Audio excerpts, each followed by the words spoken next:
Hello everyone, welcome to my channel teacher connection. आज की class में हम class 7th NCERT chapter 11 light प्रकाश डिस्कस करेंगे। तो ये आज का जो हमारी क्लास है वो है पार्ट 2। इससे पहले हमने पार्ट 1 में दो टॉपिक डिस्कस किए थे। पहला टॉपिक हमने डिस्कस किया था प्रकाश सरल रेखा के अनुदिश गमन करता है। तो प्रकाश कैसे सरल रेखा के अनुदिश गमन करता है, इस टॉपिक को पूरा एक्सप्लेन किया है पार्ट 1 में। तो अगर आपने अभी तक नहीं देखा है तो आपको लिंक डिस्क्रिप्शन बॉक्स में मिल जाएगा। इसी के साथ साथ हमने पार्ट 1 में प्रकाश का परावर्तन दूसरा टॉपिक डिस्कस किया है। तो प्रकाश का परावर्तन किस प्रकार से होता है, ये टॉपिक भी हम डिस्कस कर चुके हैं। तो ये भी आपको पार्ट 1 में मिल जाएगा। तो अगर आपने नहीं देखा है तो आपको लिंक डिस्क्रिप्शन बॉक्स में मिल जाएगी, वहाँ से ये दोनों टॉपिक समझने के बाद आज का तीसरा टॉपिक समझते हैं, दक्षिण या वाम क्या होता है। तो आज की क्लास का जो हमारा पहला टॉपिक है वो है दक्षिण या वाम। दक्षिण या वाम का क्या मतलब है, मतलब दायां या बायां। दायां और बायां प्रतिबिंब किस प्रकार से बनता है हमारा, चलिए देखते हैं। कि जब हम समतल दर्पण में अपना प्रतिबिंब देखते हैं तो हम सभी के घर में क्या होता है, समतल दर्पण होता है। उसमें हम जब अपना प्रतिबिंब देखते हैं तो यह ठीक बिल्कुल आपके जैसा दिखाई देता है। लेकिन इसमें एक चीज़ होती है कि जब आप दर्पण के सामने प्रतिबिंब अपना देखते हैं तो आप देखते हैं कि जो आपका दायां हाथ होता है प्रतिबिंब में दक्षिण हाथ वाम प्रतीत होता है।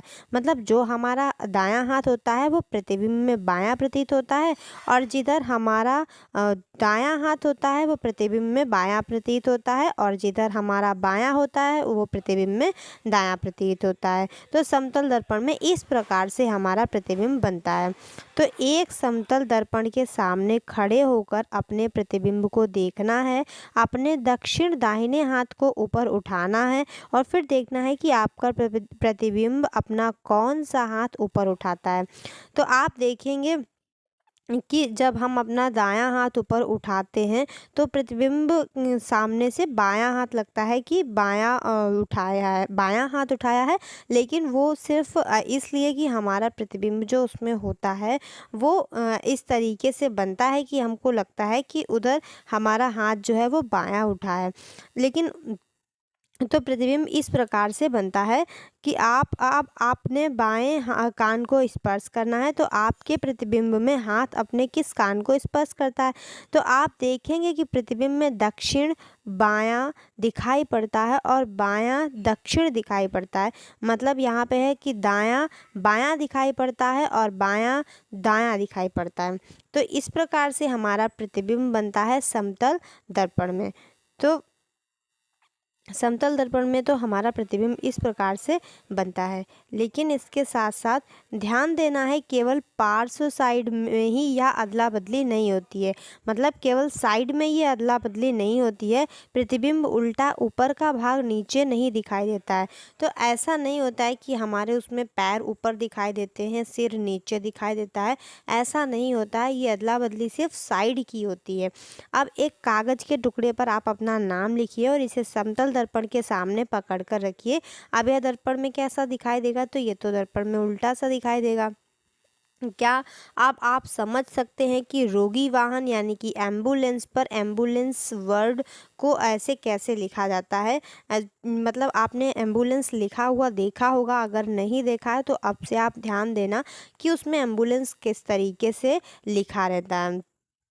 तो वो ऐसा क्यों लिखा होता है, जब रोगी वाहनों के आगे जाने वाले वाहनों के चालक अपने पश्च दृश्य दर्पण, पीछे का दृश्य दिखाने वाला दर्पण जो होता है उसमें देखते हैं तो वे रोगी वाहनों पे एम्बुलेंस लिखा हुआ दिखाई देता है। तो इसलिए उल्टा सा लिखा जाता है, जिससे कि जो आगे वाला, मतलब जिस भी वाहन के पीछे एम्बुलेंस है, मतलब ये एक वाहन है और इसके पीछे ये मान लीजिए कि एम्बुलेंस है।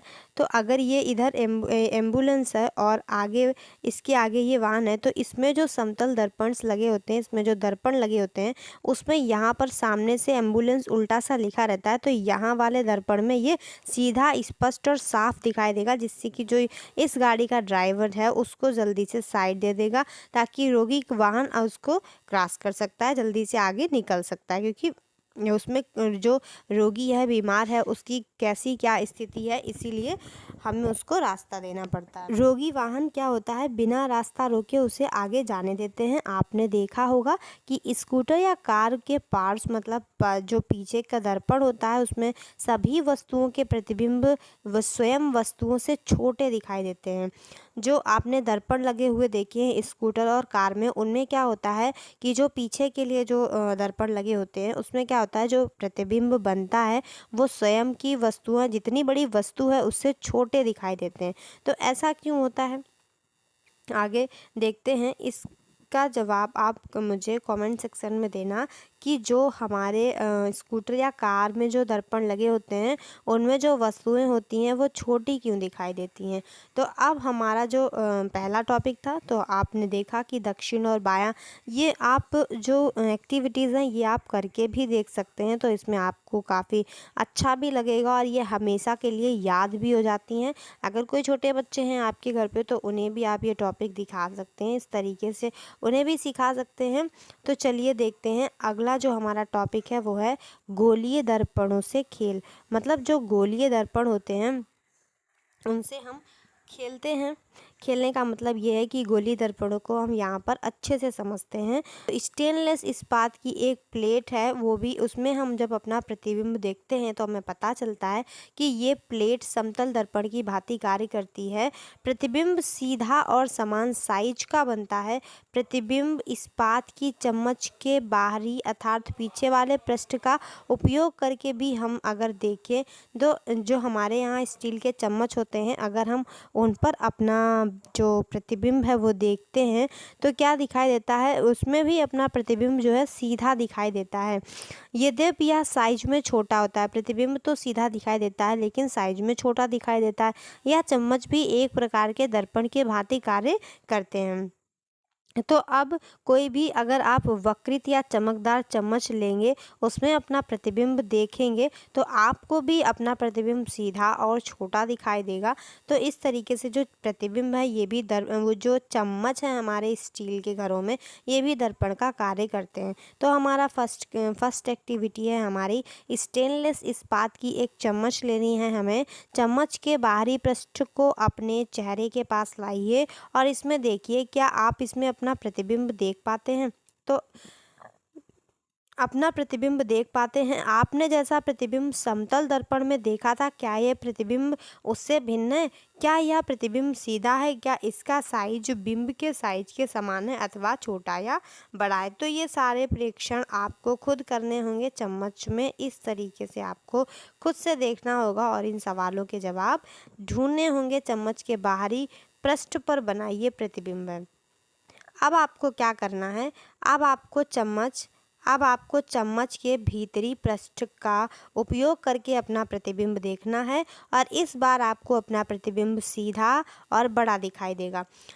जब आप चम्मच के बाहरी पृष्ठ पर अपना जो बाहरी पृष्ठ होता है उस पर अपना प्रतिबिंब देखेंगे तो आपको प्रतिबिंब सीधा तो दिखाई देगा पर छोटा दिखाई देगा।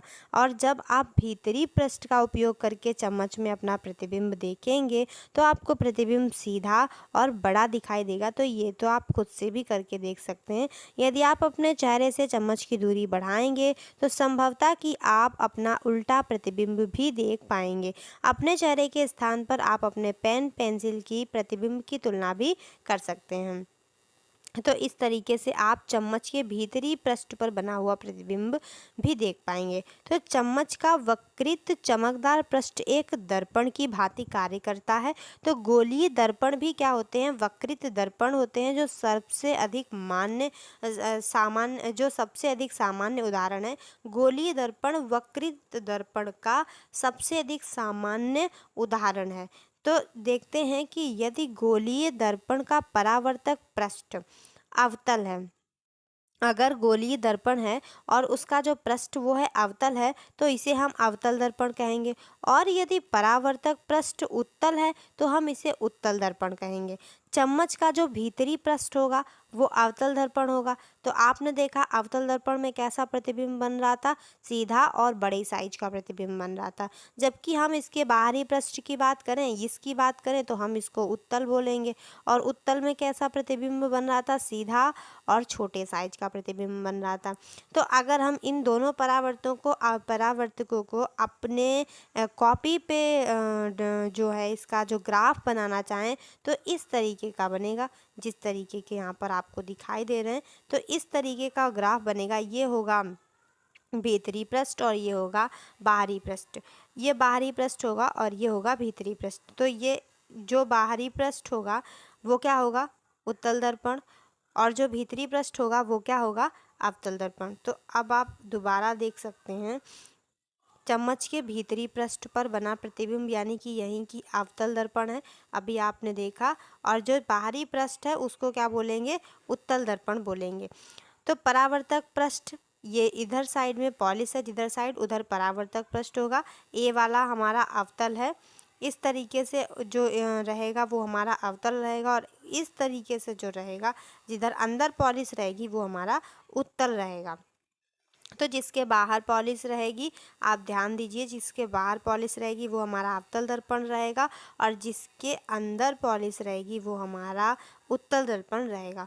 तो आगे देखते हैं, अब हमें और बहुत सारे परीक्षण करने हैं गोलीय दर्पण के। तो अवतल तथा उत्तल दर्पणों को गोलीय दर्पण हम क्यों कहते हैं, इन्हें हम गोलीय दर्पण क्यों कहते हैं? तो इसको जानने के लिए हम रबड़ की एक गेंद लेंगे और इसके एक भाग को चाकू या आरी से काट देंगे, लेकिन ये आपको करना है बड़ों की सहायता से। कटी हुई गेंद का भीतरी पृष्ठ अब क्या कहलाएगा, अवतल कहलाएगा, और बाहरी पृष्ठ हमारा उत्तल कहलाएगा। तो जब हम बॉल को काटेंगे तो देखना आप, जो इसका भीतरी पृष्ठ है इसको हम अवतल दर्पण बोलेंगे और जो इसका उभरा हुआ बाहरी पृष्ठ है इसको हम उत्तल पृष्ठ बोलेंगे। गोलीय दर्पण गोले का ही एक भाग होता है, इसीलिए हम इसे गोलीय दर्पण बोलते हैं। आप देख सकते हैं बॉल एकदम गोल होती है और उसको हमने एक हिस्से से काटा तो उसका जो भीतरी पृष्ठ था वो अवतल हो गया और जो उसका बाहरी पृष्ठ था वो उत्तल हो गया। तो इस तरीके से हम इसको कहते हैं गोलीय दर्पण। किसी बिंब का समतल दर्पण द्वारा प्रतिबिंब पर्दे पर प्राप्त नहीं किया जा सकता है। आइए देखते हैं क्या अवतल दर्पण द्वारा बने प्रतिबिंबों के लिए भी यह सही है। तो जब आपने पहला टॉपिक पढ़ा हुआ था उसमें जो हमने कैंडल वाला एक्टिविटी की थी, कैंडल वाली, तो उसमें हमने समतल दर्पण से जो प्रतिबिंब है उसको पर्दे पर प्राप्त करने की कोशिश की थी, तो वो हमें नहीं प्राप्त हुआ था। लेकिन क्या गोलीय दर्पण से हम पर्दे पर कोई प्रतिबिंब प्राप्त कर सकते हैं? तो ये तो हमें अभी समझ आएगा। तो अभी तक आपने ये पढ़ा और समझा कि गोलीय दर्पण को गोलीय दर्पण क्यों कहते हैं और गोलीय दर्पण के भीतरी पृष्ठ को हम क्या कहते हैं और उसका बाहरी पृष्ठ का क्या नाम है। तो यहाँ तक आई होप आपको समझ में आया होगा। अब हम प्रतिबिंब को पर्दे पर प्राप्त करने का प्रयास करेंगे, देखते हैं हमें मिलता है या नहीं। तो यहाँ पर एक चेतावनी दी गई है कि सूर्य के प्रकाश में करना है क्रियाकलाप, सावधान रहना है, कभी भी सूर्य को इसके प्रतिबिंब को सीधे मत देखिए क्योंकि इससे आपकी आंख खराब हो सकती है और आप सूर्य के प्रतिबिंब को किसी पर्दे या दीवार पर बनाकर देख सकते हैं। तो आपको सूर्य की रोशनी में एक वो करना है, क्रियाकलाप करना है जिसमें आपको सीधे तौर पर सूर्य की रोशनी में नहीं देखना है, नहीं तो आपकी आइज़ खराब हो सकती हैं। तो अब हमें क्या करना है, एक अवतल दर्पण लेना है और इसके परावर्तक पृष्ठ को सूर्य की ओर पकड़कर रखना है। दर्पण से परिवर्तित प्रकाश को एक कागज की शीट पर प्राप्त करना है। कागज की शीट को तब तक आगे पीछे समायोजित करना है जब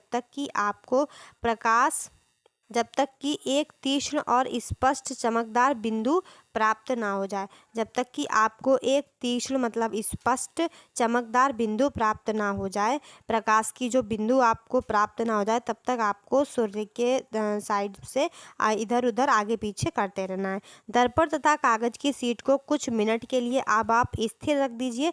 जैसे ही आपको वो चमकदार बिंदु प्राप्त हो जाए तुरंत आप स्थिर रख देंगे कागज को। फिर क्या होगा, कागज जलना प्रारंभ कर देगा। तो हाँ, बिल्कुल कागज जलना प्रारंभ कर देगा। आप ये देखिए क्रियाकलाप, इस तरीके से आपको रखना है और सूर्य की किरण होगी और इस तरीके से ये डॉट आपको मिल जाएगा चमकदार। और फिर ये कागज़ धीरे धीरे ये डॉट जहाँ पर है वहीं से जलाना स्टार्ट कर देगा। तो बचपन में ये क्रियाकलाप आपने बहुत बार किया होगा, मैंने भी किया है। तो अभी मन करे तो फिर से करके देख सकते हैं। अवतल दर्पण सूर्य का वास्तविक प्रतिबिंब बनाता है। अवतल दर्पण क्या करता है? सूर्य का वास्तविक प्रतिबिंब बनाता है। तो दर्पण तथा कागज की शीट क्या होगी, कुछ मिनट के बाद क्या होगा, जलने लगेगा कागज। यह चमकदार बिंदु वास्तव में क्या है? सूर्य का प्रतिबिंब है। तो चमकदार बिंदु से आपको पता चला कि चमकदार बिंदु सूर्य का प्रतिबिंब है। तो सूर्य का कैसा प्रतिबिंब है? तो पर्दे पर बनने वाले प्रतिबिंब को वास्तविक प्रतिबिंब कहते हैं। तो प्रतिबिंब पर्दा यहाँ पर क्या था? कागज की शीट थी और इस पर प्रतिबिंब बन रहा था। किसका प्रतिबिंब बन रहा था? सूर्य का प्रतिबिंब बन रहा था। और कैसा प्रतिबिंब बन रहा था? वास्तविक प्रतिबिंब बन रहा था। तो इसका मतलब ये हुआ कि हमें समतल दर्पण से तो नहीं मिला था पर्दे पर प्रतिबिंब, लेकिन अगर हम गोलीय दर्पण का यूज़ करते हैं तो हमें पर्दे पर भी प्रतिबिंब प्राप्त हो सकता है। तो देखते हैं, बत्ती की लौ के प्रतिबिंब को हम पर्दे पर नहीं प्राप्त कर पाए थे। इस प्रकार के प्रतिबिंब को आभासी प्रतिबिंब कहते हैं। इस प्रकार के प्रतिबिंब को क्या कहते हैं? आभासी प्रतिबिंब कहते हैं। अब अवतल दर्पण द्वारा बने मोमबत्ती की लौ के प्रतिबिंब को पर्दे पर प्राप्त करेंगे हम। चलिए चेक करते हैं क्या पर्दे पर प्राप्त होता है प्रतिबिंब हमें। अवतल दर्पण को मेज पर रखे किसी स्टैंड, कोई प्रबंध जो दर्पण को स्थिर रख सके, हमें उसका यूज़ करना है। हमें अवतल दर्पण को लेना है और किसी स्टैंड से इस प्रकार से रखना है कि वो स्थिर रहे और फिर गत्ते की एक सीट लगानी है लगभग 15 सेंटीमीटर से 10 सेंटीमीटर और सफ़ेद कागज पर चिपका देनी है। यह जलती हुई पर्दे का कार्य करेगी। मेज पर एक जलती हुई मोमबत्ती दर्पण से लगभग 50 सेंटीमीटर दूरी पर हमें रखनी है। कितनी दूरी पर रखनी है? 50 सेंटीमीटर दूरी पर इस तरीके से रखनी है। आप देखेंगे कि इधर साइड में दर्पण लगा है, ये है वो पर्दा जिस पर हमें प्रतिबिंब प्राप्त करना है और इस तरीके से हमें स्थिर रखना है अपना गोली दर्पण और कैंडल जला देनी है। तो अवतल दर्पण द्वारा बने वास्तविक प्रतिबिंब हमें मिलते हैं। तो इस प्रकार से हमें रखना है। फिर पर्दे पर मोमबत्ती की लौ का प्रतिबिंब प्राप्त करने का हमें प्रयत्न करना है। इसके लिए पर्दे को दर्पण की ओर अथवा दर्पण से दूर उस समय तक हमें सरकाना है जब तक कि लौ का तीक्ष्ण प्रतिबिंब हमें अच्छे से प्रतिबिंब प्राप्त ना हो जाए। ध्यान रखना है कि मोमबत्ती से दर्पण पर पड़ने वाले प्रकाश को पर्दा बाधा ना पहुंचाए। क्या यह प्रतिबिंब वास्तविक है या आभासी? क्या इसकी साइज लौ जितना ही है, मतलब जितनी इसकी लौ वास्तविक है उतना ही साइज हमें मिल रहा है। अब मोमबत्ती को दर्पण की ओर लाइए और इसे अलग अलग दूरियों पर रखिए। प्रत्येक अवस्था में पर्दे पर प्राप्त करने का प्रयत्न करना है। अब अपनी साड़ी में हमें लिखना है कि किस तरीके से अलग अलग दूरी से हमें कितना प्रतिबिंब बनता हुआ दिखाई देता है। तो बिंब से दूरी किसी अवतल दर्पण द्वारा प्रतिबिंब से विभिन्न स्थितियों में बनी दूरी हमें इस साड़ी में लिखनी है। अवतल दर्पण द्वारा बना आभासी प्रतिबिंब, तो अवतल दर्पण द्वारा ये आभासी प्रतिबिंब बना है। तो गोली दर्पण से क्या हुआ, प्रतिबिंब को पर्दे पर प्राप्त करना संभव हो पाया। तो अब हम देखते हैं कि जब 50 सेंटीमीटर की दूरी से हम प्रतिबिंब को बनाएंगे तब क्या होगा कि प्रतिबिंब से छोटा बनेगा या बड़ा बनेगा, उल्टा बनेगा या सीधा बनेगा, वास्तविक बनेगा या आभासी बनेगा। तो जब हम 50 सेंटीमीटर की दूरी पर से बनाएंगे तो प्रतिबिंब कैसा बनेगा? छोटा बनेगा। कैसा बनेगा? छोटा बनेगा। और उसी के साथ छोटा बनने के साथ ये उल्टा बनेगा और उल्टा बनने के साथ साथ ये कैसा रहेगा? वास्तविक रहेगा। तो यहाँ पर आप देखेंगे कि जो 50 सेंटीमीटर लेंगे तो प्रतिबिंब छोटा बनेगा और इसी के साथ साथ उल्टा बनेगा और इसी के साथ साथ ये वास्तविक बनेगा। जब हम 40 सेंटीमीटर के लेंगे तो प्रतिबिंब फिर से कैसा बनेगा? मैं इंग्लिश में लिखती हूँ, स्मॉल रहेगा या फिर ऐसे ही लिख देते हैं। तो फिर से जब हम 40 सेंटीमीटर लेंगे तो प्रतिबिंब छोटा रहेगा, छोटे के साथ साथ यहाँ पर प्रतिबिंब उल्टा रहेगा और कैसा रहेगा? वास्तविक रहेगा। जब हम 30 सेंटीमीटर लेंगे तब भी 30 सेंटीमीटर की दूरी से लेंगे तब भी प्रतिबिंब कैसा बनेगा, छोटा बनेगा, उल्टा बनेगा और वास्तविक बनेगा। जब हम 20 सेंटीमीटर से की दूरी लेंगे तब भी प्रतिबिंब हमारा छोटा ही बनेगा, उल्टा बनेगा और वास्तविक बनेगा।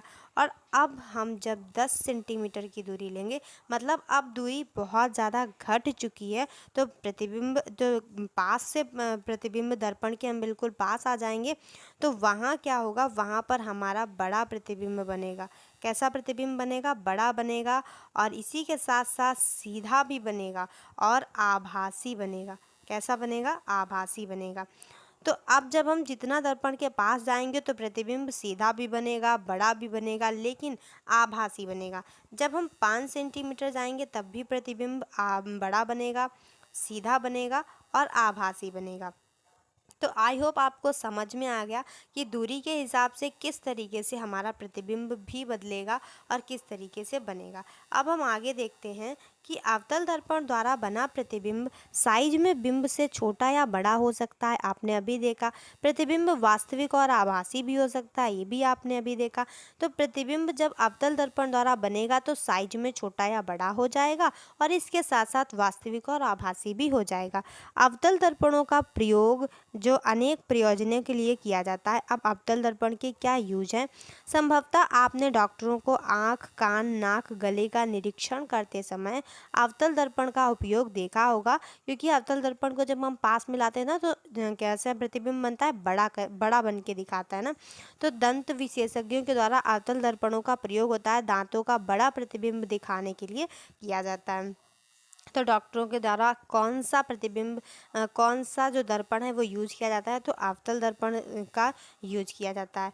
टॉर्च, कारों और स्कूटरों के अग्रदीप परावर्तक पृष्ठ की आकृति भी क्या होती है, अवतल दर्पण होती है। तो डॉक्टर के साथ साथ टॉर्च, कार की जो लाइट्स होती हैं उनमें भी अवतल दर्पण का यूज होता है।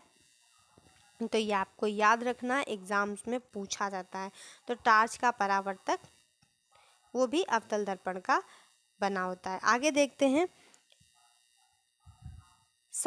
नई साइकिल की घंटी के चमकदार पृष्ठ पर अपना प्रतिबिंब देखते हैं जब, तो उसका प्रतिबिंब सीधा और साइज में छोटा होता है। तो साइकिल की घंटी आपने देखी होगी बचपन में कहीं, अब तो बहुत कम देखने को मिलती है। तो वह उस पर भी प्रतिबिंब बनता है, क्योंकि आपने देखा जैसे कि चम्मच स्टील का होता है, इस्पात का होता है, वैसे ही वो भी कुछ होती है और वहाँ पर भी हमें अपना प्रतिबिंब दिखता है।